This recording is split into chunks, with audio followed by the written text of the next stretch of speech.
ideia é que você comece estudando Seguridade Social, o que é o contexto da Seguridade Social, como foi a sua evolução.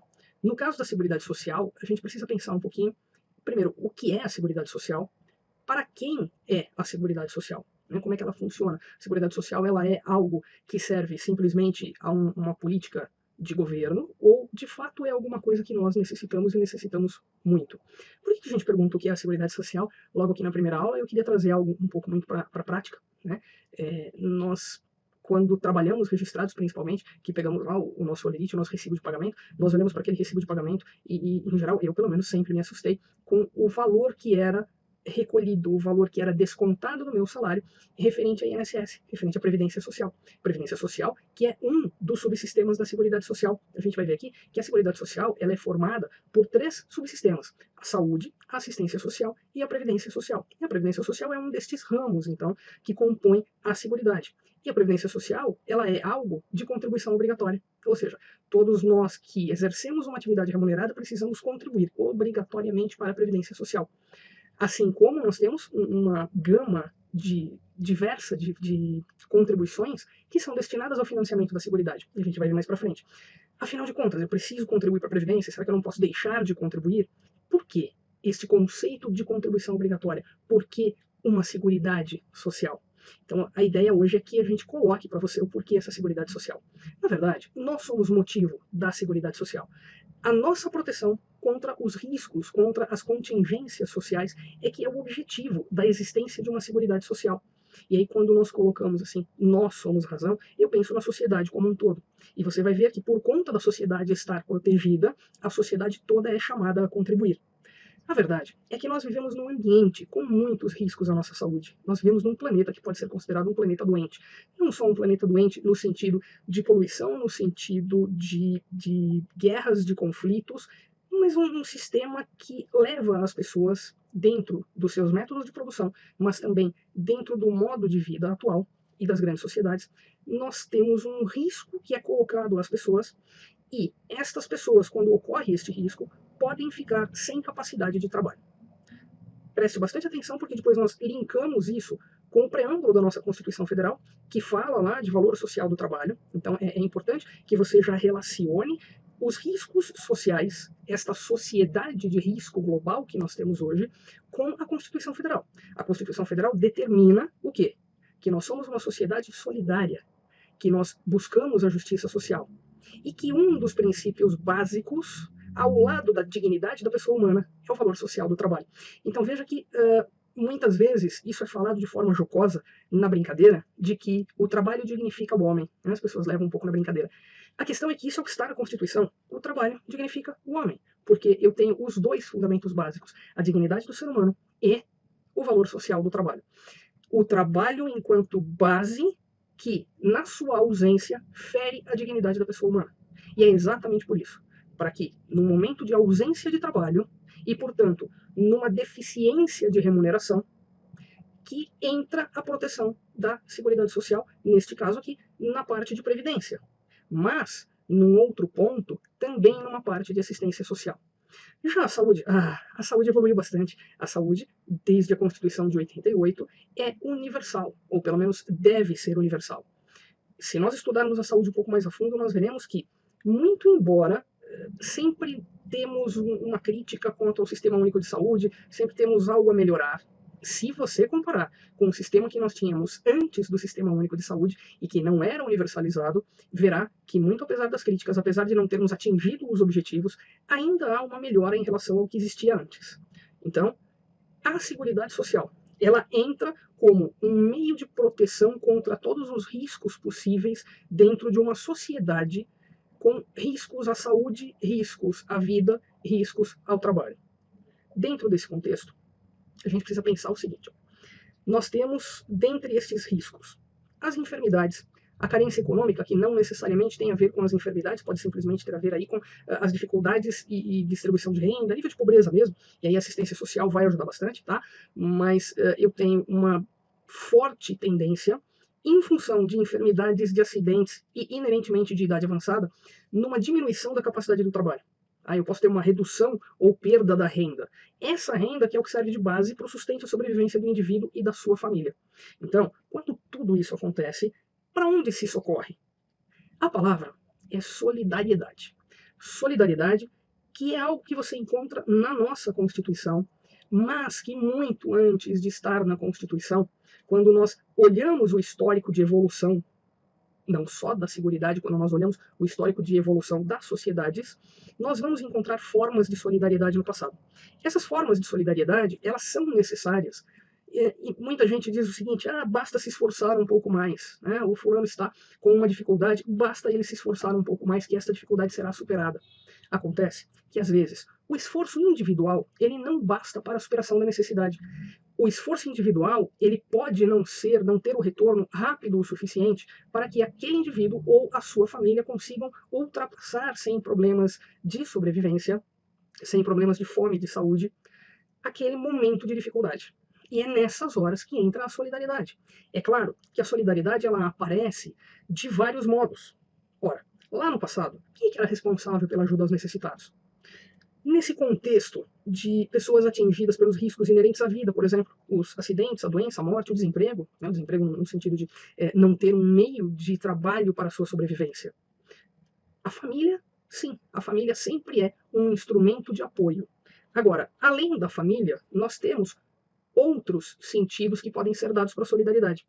Eu fui buscar no dicionário qual era o sentido de solidariedade, para que a gente pudesse pensar um pouquinho qual desses sentidos de solidariedade se encaixa na parte da seguridade social, ou qual aquele que se encaixa, eventualmente, simplesmente num sentido de família. E eu achei alguns significados interessantes. Veja, solidariedade seria o sentimento de amor ou compaixão pelos necessitados ou injustiçados, que impele o indivíduo a prestar-lhe ajuda moral ou material. Veja que aqui eu estou falando na solidariedade de um indivíduo para com o outro. Solidariedade também está definida como responsabilidade recíproca entre os membros de uma comunidade, de uma classe ou de uma instituição. Veja que aqui nós já falamos num sentido de grupo. Solidariedade também apareceu como reciprocidade de interesse e obrigações. Ou seja, eu sou solidária com o outro é solidário comigo. Aqui já me parece algo ainda dentro de um grupo, talvez menos organizado. Solidariedade, num sentido jurídico, é um compromisso jurídico entre as partes de uma obrigação, sejam eles credores ou devedores. E aqui a gente está lembrando daquela responsabilidade solidária por uma dívida. Solidariedade, também definido como o estado ou a situação de um grupo que resulta do compartilhamento de atitudes e sentimentos, tornando um grupo uma unidade mais coesa e sólida, com a capacidade de resistir às pressões externas. De certa forma, o que nós temos na Seguridade Social mistura um pouco desses conceitos todos de solidariedade. Olhando para esta solidariedade, estes sentidos de indivíduo, de grupo, de sociedade mais global, nós passamos pela evolução do próprio seguro social. Porque as necessidades originalmente, elas eram amparadas apenas pela família. Ora, mas se a família não consegue auxiliar a necessidade daquele esforço individual, apela-se para o quê? Apela-se para a caridade. A caridade evoluiu de uma caridade individual para uma caridade organizada pelas instituições religiosas. E das instituições religiosas isso ultrapassou para as comunidades. É com a assistência pública que nós começamos a enxergar uma ação estatal, uma ação de auxílio, de intervenção nas situações de necessidade. É a assistência pública que denota que talvez a pressão social de uma quantidade muito grande de necessitados estivesse prejudicando ou estivesse pressionando um governo ou outro e por isso precisou de uma intervenção. Essa intervenção, é claro, ela acontece e ela passa para o âmbito estatal quando nós temos, no momento histórico, a ideia do estado do bem-estar. Então, essa ideia de estado do bem-estar é que nos trouxe esta necessidade de intervenção estatal, sobretudo no período pós-guerra, sobretudo num período em que se precisou reconstruir países, reconstruir sociedades após uma guerra mundial. Então, aqui, neste processo de evolução da proteção contra os riscos inerentes à vida e ao exercício de atividades comerciais, surgiu uma figura interessante, que é uma figura do seguro. Esse conceito de seguro, ele evolui posteriormente para o conceito de seguro de cunho social. Claro, lá no passado nós já tínhamos o conceito de seguro do ponto de vista comercial, principalmente em relação a seguros de bens de produção. A origem do seguro é uma origem relacionada a bens de produção. É relacionado à história dos camelos, é relacionado ao momento do mercantilismo, em que nós tínhamos os navios fazendo o comércio entre os países, entre na verdade, regiões mais distantes, para que se pudesse ampliar o comércio. Ora, o seguro era algo que se fazia e cujo conceito tem a ver com divisão de riscos.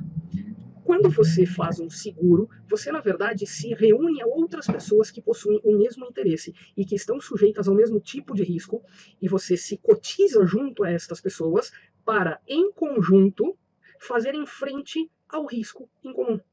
O risco, por exemplo, da perda daquele bem de produção. Quando você olha para um seguro de automóveis, por exemplo, você tem vários proprietários de automóveis pagando um valor anual contra uma estatística de roubo. Aquele fundo que se forma com o prêmio, que é o valor que se paga do seguro, então aquele montante que se arrecada, ele vai fazer frente para pagar indenizações para aqueles que forem atingidos pelo risco. Isso é o início lá do mutualismo. Você tinha grupos que se cotizavam entre si. Depois, você começa a ter empresas passando a assumir uma parte deste risco também, e ela fazendo a arrecadação e a administração destes fundos. Então, esta é a ideia de seguradora. O seguro social ele tem um pouco desta ideia de cotização para divisão de riscos, para compartilhamento de riscos. Porém, quem contribui neste seguro social, além dos próprios trabalhadores, que são aqueles que estão arriscados, quem contribui também neste seguro social são as empresas. As empresas são chamadas a contribuir para este sistema de seguro, simplesmente pelo fato de que, se nós tivermos uma quantidade muito grande de necessitados atingidos por estes riscos, caso estes ocorram, muito provavelmente não teremos paz social. E esta paz social é necessária para o bom andamento de todos os negócios. Então as empresas, tanto as empresas quanto o governo, são chamadas a contribuir. Quando nós, nos nossos impostos, acabamos indiretamente contribuindo no financiamento da Seguridade, na verdade estamos, na nossa parcela de sociedade, buscando colaborar com a justiça e com a paz sociais. Então, basicamente, este é o contexto em que nós podemos compreender melhor a solidariedade, que muitos entendem que é uma solidariedade forçada, na Seguridade Social, no sistema de Seguridade Social. Por que solidariedade forçada? Porque, vez ou outra, nós ouvimos as pessoas dizendo, mas eu não queria contribuir com nada, né? Nem para a Previdência, porque nunca vou receber isso, ou vou receber muito pouco lá no futuro, e muito menos quando se pensa em contribuições sociais pagas pela empresa, que muitas vezes saem muito caro. Né? Quantas vezes ouvimos isso? Mas é importante verificar que o financiamento de todos e a colaboração de todos dentro desse sistema de seguridade social é que nos dá uma garantia contra a ocorrência desses riscos num grau elevado. Ou seja, se nós tivermos esses riscos atingindo muitos cidadãos, nós teríamos um problema muito sério na ausência de um sistema de seguridade social. E é um sistema que certamente pressionaria o Estado e pressionaria todo o aparelhamento de auxílio e de atendimento público. Então, dentro deste contexto, tá? Nós precisamos lembrar o quê? Que viver é arriscado. E que eventos incertos e abruptos, e isto é o conceito de risco, podem ou não ocorrer no futuro. Quando eles ocorrem, assim como nós falamos no seguro, nós chamamos de sinistro, causando danos a objetos ou pessoas cujo impacto financeiro pode levar ao colapso patrimonial e afetar a sobrevivência do indivíduo e da sua família. Então, aqui fica uma questão muito séria, mas que nós podemos traduzir e pensar neste colapso patrimonial, por exemplo, como um período longo de desemprego seguido por uma doença, ou um período grande de incapacidade para o trabalho, em que esse indivíduo não fosse segurado da Previdência. Tá? E, com certeza, afeta, sim, a sua sobrevivência e a da sua família. Algumas formas podem acontecer para que a gente conviva com os riscos. Tá? Eu posso prevenir e reduzir os riscos. Eu posso assumir aquele risco e gerenciá-lo através de uma poupança própria. Fazer um sistema de mutualismo, fazer um sistema de seguro. Aliás, eu fico me perguntando se eu pessoalmente, se eu teria a disciplina, porque eu não tenho, de fazer uma poupança durante a vida inteira para fazer frente a determinados riscos. Claro que um seguro a gente acaba pagando, um seguro de vida, um seguro saúde, quando sobra dinheiro. Dificilmente você tira do seu orçamento um valor e separa esse valor por conta própria sem que fosse obrigado a. Né? E, em geral, na hora que dá um aperto, você vai, corre e saca daqueles valores o dinheiro que você tem lá economizado. Se você não tiver algo mais obrigatório, e eu penso isso agora na população em geral, né? Ou não sobra dinheiro, ou se sobra, a gente guarda um pouquinho e no primeiro momento gasta tudo. Olha aquele montante e fala assim, gastei tudo. Difícil é a mentalidade daquele salário já não muito grande reservar uma parte para o futuro. E, de certa forma, é isso que faz o sistema obrigatório conosco. Tá? Historicamente, eu olho lá no passado e vejo o mutualismo como uma das origens do seguro. Ele envolve divisão de perdas apenas entre os interessados. Tá? Então, eu já mencionei a questão das grandes navegações, e esta perda apenas entre os interessados era o que acontecia exatamente na época das grandes navegações, porque eles precisavam transportar mercadorias por navio. Era a grande forma de riqueza da Europa. E aí, nós temos, daquele momento para cá, esta evolução do seguro privado, iniciando como bens imóveis, do seguro privado, que evoluiu para vida e acidentes, para o nosso seguro social obrigatório. Então, repetindo, ligada à previdência social, principalmente. Tá? Por quê? Porque a assistência social é um dos ramos da Seguridade que independe de contribuições.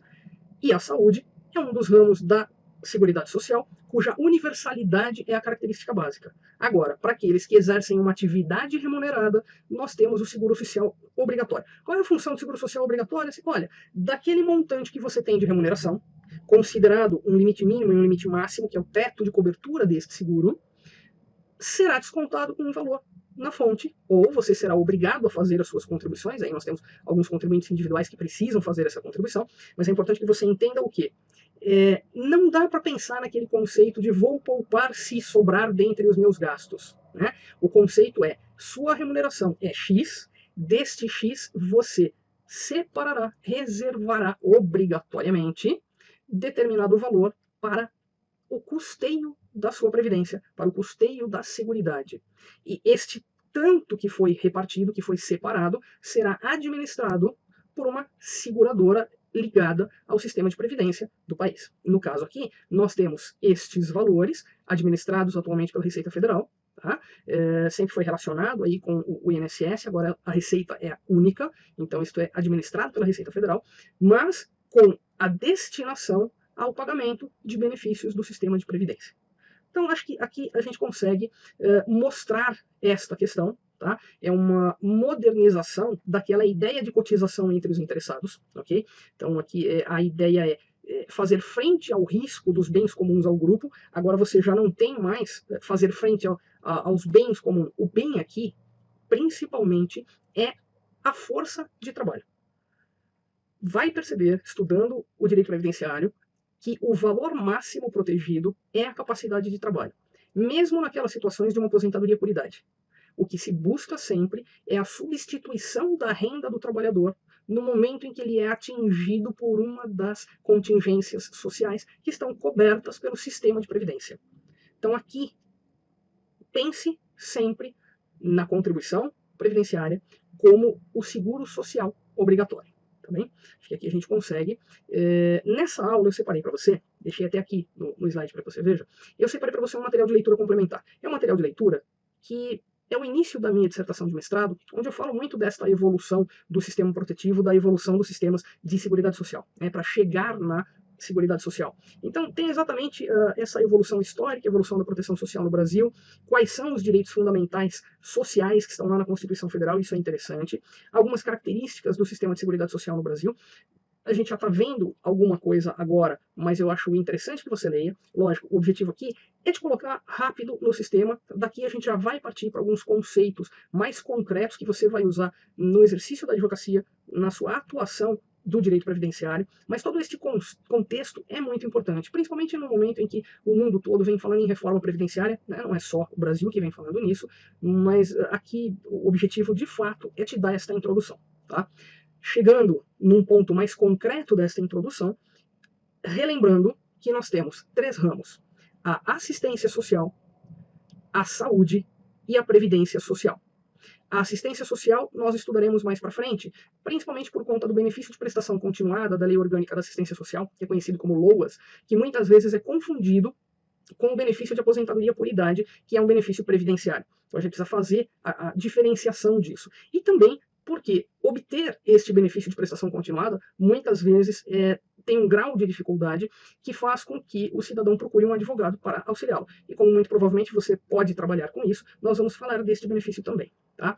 No caso da saúde, não temos muitas coisas aqui no programa de formação a respeito. Mais para frente, talvez a gente consiga encaixar alguma coisa de atuação na área de saúde, mas basicamente nós mexeremos com previdência social e com assistência social. Então, a assistência social está prevista lá no artigo 203 da Constituição Federal, e a lei que rege, a lei que você precisa estudar, é a Lei 8742 de 93. Tá?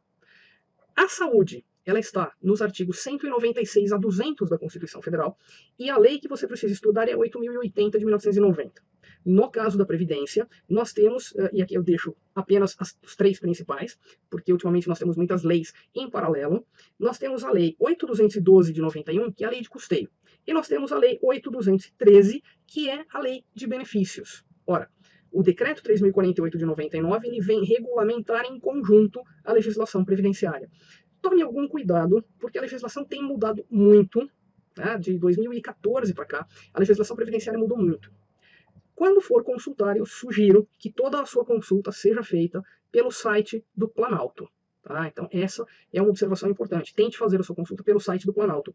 E mesmo assim, muito cuidado com o Decreto 3.048 de 99, porque a impressão que eu tive consultando o decreto é que algumas coisas que foram alteradas nas leis ultimamente ainda não estão no decreto. Me parece que o decreto não está atualizado nem no site do Planalto. Então, por favor, tome muito cuidado. À medida que nós formos avançando no estudo dos benefícios, principalmente, eu vou deixar uma indicação de legislação que você precisa conhecer, que você precisa consultar e que é bastante importante ficar com esta legislação devidamente anotada. A Lei 8.213, na versão que eu olhei do Planalto essa semana, está ok. Então, ela tem atualização e nos remete para essa legislação que eu mencionei, que é uma legislação mais atualizada, que não tem refletido nos decretos e que também não tem refletido de tudo na instrução normativa do INSS. Olha como é importante tomar cuidado com a questão da instrução normativa do INSS. Ela é muito boa, é ela que vincula o servidor ele vai atuar vinculado a essa instrução normativa, mas quando nós temos esta fase muito dinâmica de alteração de legislação, às vezes a instrução normativa é deixada de lado, e o INSS trabalha muito com aqueles comunicados internos, com ordens internas, e não necessariamente alterando essa instrução normativa. Então olha lá, muito cuidado na hora de estudá-la, tá bem? Agora, voltando para o nosso contexto, o que é, enfim, o conceito de seguridade social? Então, eu já mencionei que a seguridade social no Brasil ela engloba três espécies ou três ramos: a previdência social, a assistência social e a saúde. A previdência, ela vai abranger a cobertura de contingências decorrentes de doença, de invalidez, de velhice, de desemprego, lembrando que o seguro-desemprego é um benefício previdenciário, morte e proteção à maternidade, mediante contribuição, isso é muito importante, mediante contribuição, concedendo aposentadorias, pensões, etc. É importante destacar que o sistema de previdência social tem um regime contributivo obrigatório, tá? E o sistema em que ele trabalha, o sistema financeiro em que ele é alicerçado, é um sistema de repartição. Esta repartição e não capitalização, vamos contrapor as duas questões. Um sistema de repartição simples contra um sistema de capitalização. O que seria um sistema de capitalização? O sistema de capitalização é aquele que acontece quando eu tenho uma previdência privada, por exemplo, quando eu tenho fundos de pensão.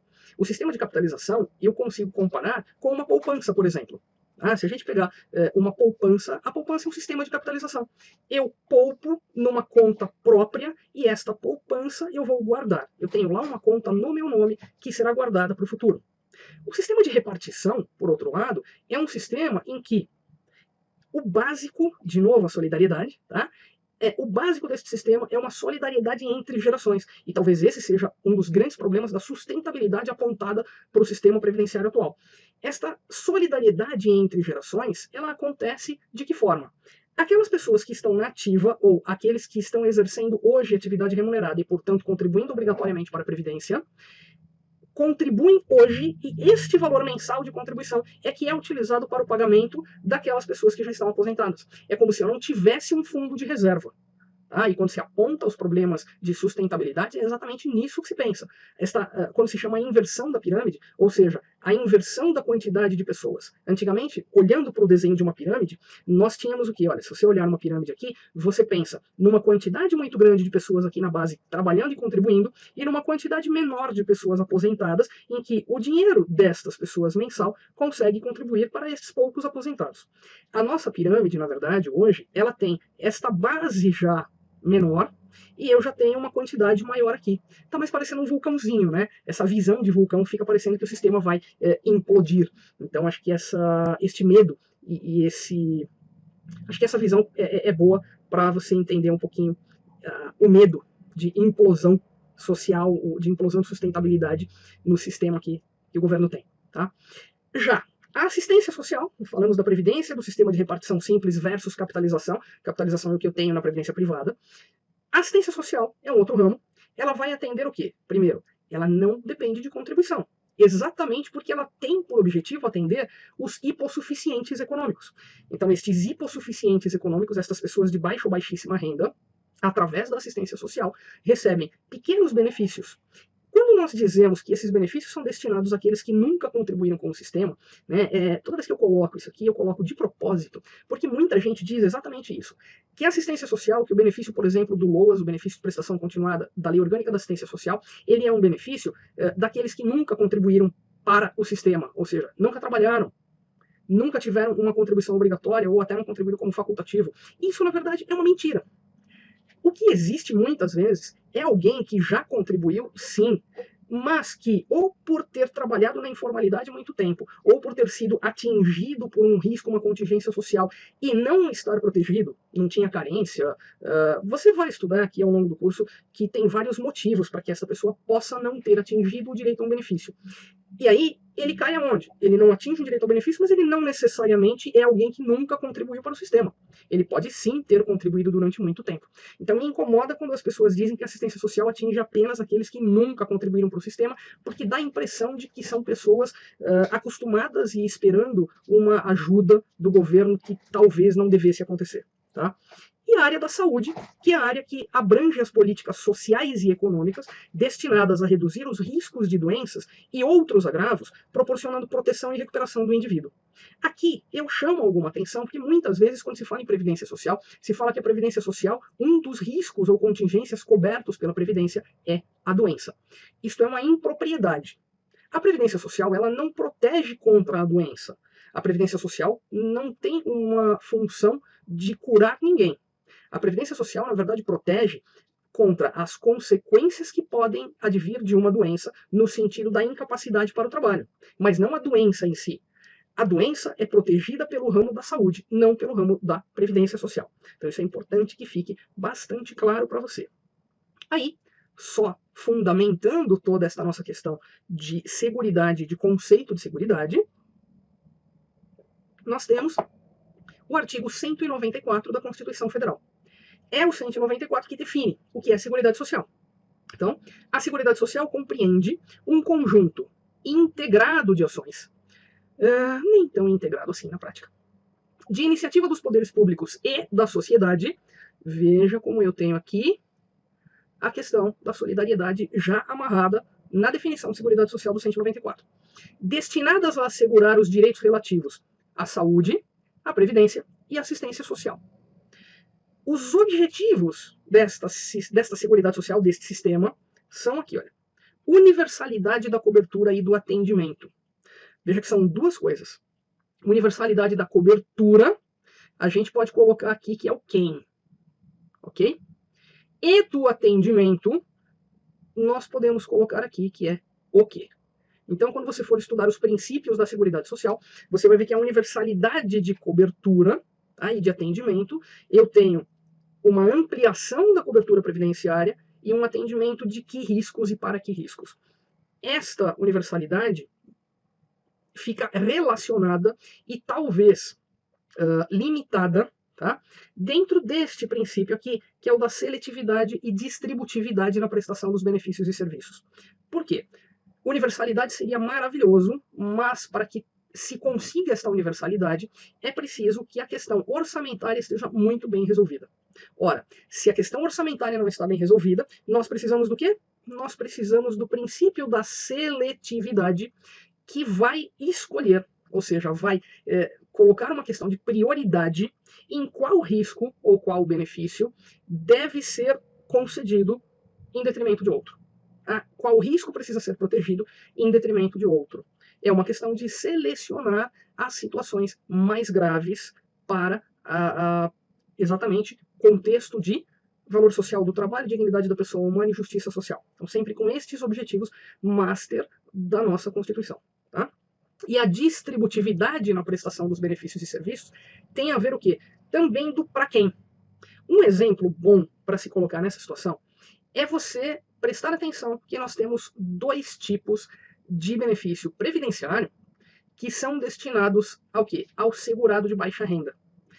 Eu tenho o benefício, selecionei cobrir aquele benefício, mas eu cubro aquele risco apenas para uma parcela dos segurados, para o segurado de baixa renda. Entendendo-se o quê? Entendendo-se muito provavelmente que o segurado com uma renda melhor tem como, ou deveria, presume-se que ele possa ter, uma poupança individual que cubra exatamente este risco. Tá? Mas que aquele de baixa renda não teria. Então você seleciona o tipo de proteção e seleciona para quem essa proteção será distribuída. Ao mesmo tempo, então, aqui voltando um pouquinho, nós temos o princípio da uniformidade e equivalência dos benefícios e serviços às populações urbanas e rurais. Aqui é algo que você já ouviu certamente e vai ouvir falar ainda, de que a culpa da crise da Previdência seria a aposentadoria dos rurais, que tiveram direito a se aposentar sem contribuições prévias por conta da igualdade e uniformidade que foi trazida pela Constituição de 88. Então, aquela crítica basicamente vem aqui neste inciso 2, neste princípio. Ainda terminando essa parte de princípios da Seguridade Social, nessa nossa introdução, nós temos a irredutibilidade do valor dos benefícios. Aqui é bem importante. Tá? Equidade na forma de participação no custeio. Equidade, lembrando a parte do princípio da isonomia. Quando nós falamos em equidade na participação do custeio, vai em mente que contribui mais quem gera mais risco. A questão da equidade vai ser muito importante lá no direito empresarial previdenciário. Então já fica mais ou menos aí na sua mente este conceito. Diversidade da base de financiamento, para que não se sobrecarregue um ou outro ator no financiamento da Seguridade Social. Caráter democrático e descentralizado da administração. Quando você descentraliza a administração, você facilita que, principalmente num país grande como o Brasil, né, você facilita com que as coisas fiquem menos concentradas e que provavelmente funcionem melhor. A gestão da Seguridade é uma gestão quadripartite. Ela tem uma participação de trabalhadores, de empregadores, de aposentados, tanto na parte de órgãos colegiados de INSS, como num órgão colegiado mais próprio de decisão. Tá? E a participação do governo, é claro. Essa redação é uma redação dada lá pela emenda 20 de 98, mas de fato não muda muita coisa em relação àquilo que nós já tínhamos na Constituição Federal original em 88. Então, com isso, nós fechamos essa introdução de Seguridade Social.